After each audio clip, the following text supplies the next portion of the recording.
Hi everybody. This little presentation, basically it all originates from lunchtime on March the 21st, which is the spring equinox of this year.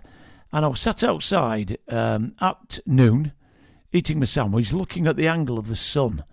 And this was from something like 53 degrees north where I live in Yorkshire. And I was just thinking to myself, how does the sun's angle in different locations around the planet or across a planet or whatever shape you think the realm is that we live on, how does it actually work?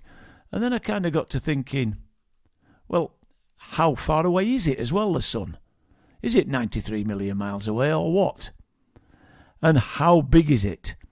I mean, I think we're told it's something like 800,000 miles in diameter or something, but, does that kind of stack up? So how big is it? How far away is it? And how does it actually work in different locations? So what I did was I drew a circle, a perfect circle, like a slice through the north to south hemisphere line, if you like.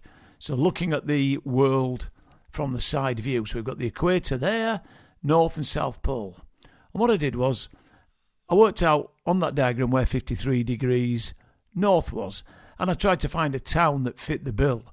Now, the best one that I eventually found for the purpose of this presentation was Farborg in Denmark, in Norway, in Denmark. And so there we are. If you're in Farborg, Denmark, and you're standing on level ground, you're actually stood at an angle of 53 degrees. Something like that anyway. Yeah, well, obviously you are.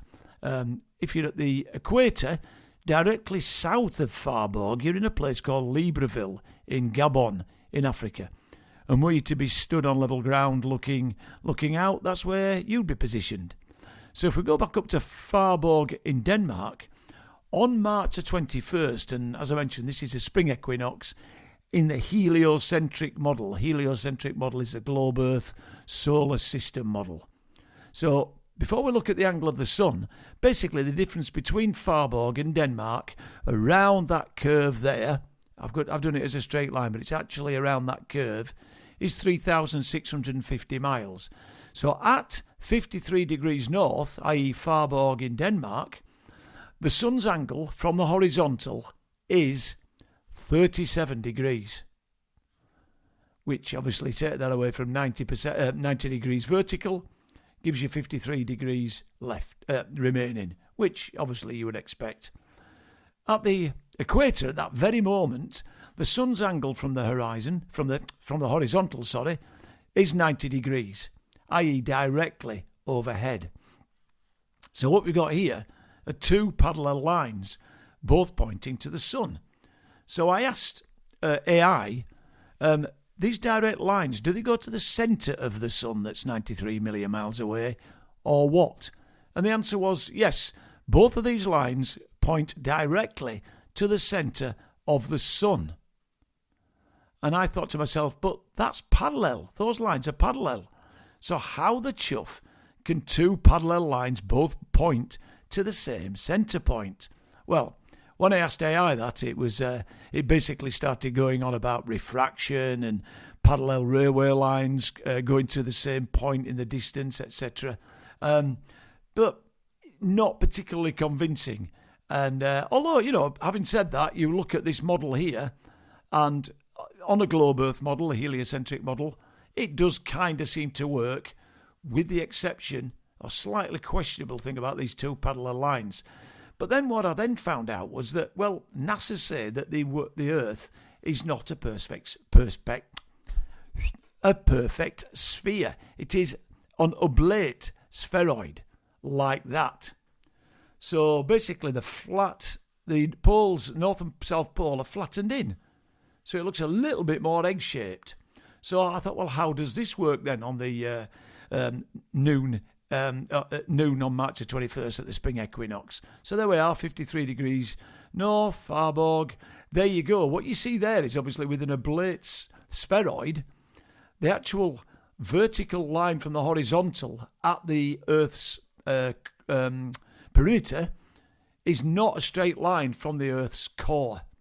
Yeah, it's obviously going at an angle. So the angle is actually turned away from that line.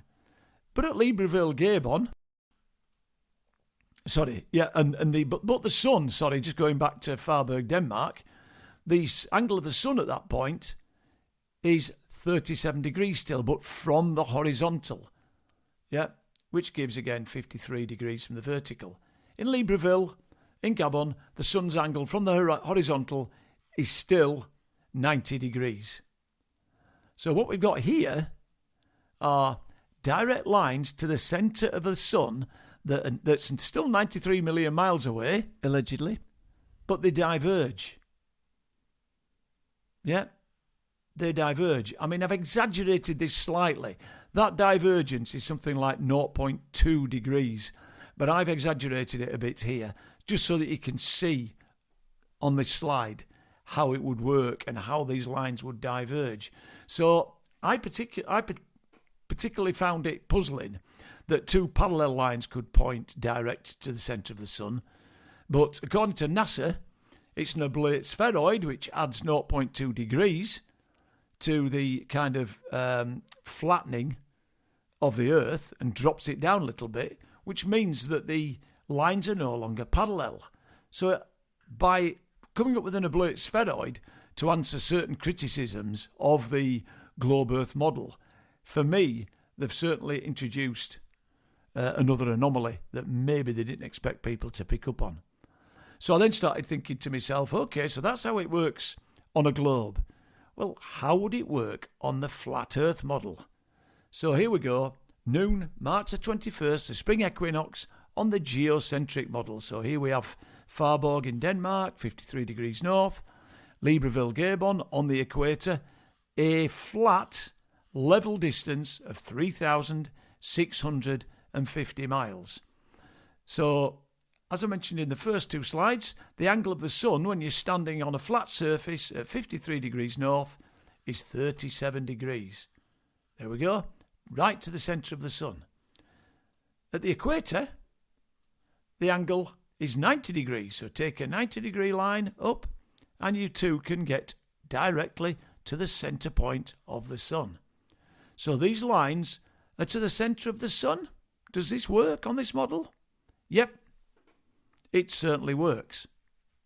So I then got thinking, well, okay, so how far away is it then? We've got a right angle triangle here. We know that angle 90. We know that angle 37. This angle up here is 53 because they all add up to 180. So because of that, we can, and we know that that distance is 3,650 miles. We know we can calculate these two lengths. So what are they? Well, that one is a mere 4,570 miles. Not much further than the actual linear distance between Farborg and Libreville. The vertical height from the equator, and this is basically showing how high or how far away from the Earth on a geocentric model the sun is, only 2,750 miles. So that got me thinking, well, okay, how big is it then? Because 2,750 miles, it's not, it's obviously a lot smaller than 2,750 miles. Otherwise, it would be coming into contact with our little fella here at the equator. So I asked AI, and guess what it told me? Based on this model, how big is this little orange orb here?